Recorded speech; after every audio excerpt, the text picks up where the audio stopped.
रुख करते हैं पेशावर का, जहां पर सर में कील ठोंकने का वाकया पेश आया था। मुतासरा खातून का पुलिस को बयान, मुझे जिन्नात की वजह से चक्कर आया। मुतासरा खातून ने यह कहा, चक्कर आने के बाद गिरी तो हाथ में कील थी। मुतासरा खातून का कहना है कि किसी पीर के पास नहीं गई। मुतासरा खातून ने यह बयान दिया है।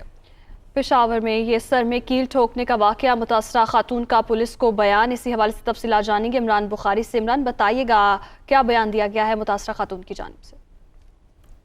मुतासरा खातून बातुल्ला ने पुलिस को बयान देते हुए बताया कि वो घर में काम काज में मसरूफ थी के दौरान उसे खातून के मुताबिक जन्नात के अफराद की शिकायत है।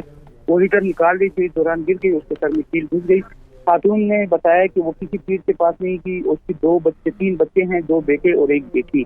और उनका खातून का ये भी कहना था कि उसको घर वाले से या किसी किस्म की कोई शिकायत थी। इसके बाद पुलिस ने खातून को, उसके शोहर को साइकाट्रिस्ट के पास ही भेजा गया, जहाँ से अभी तक रिपोर्ट नहीं मिली। ताहम जो इत्तलात मिल रही है उसके मुताबिक ये बताया जा रहा है कि खातून जहनी परेशानियों का भी शिकार है।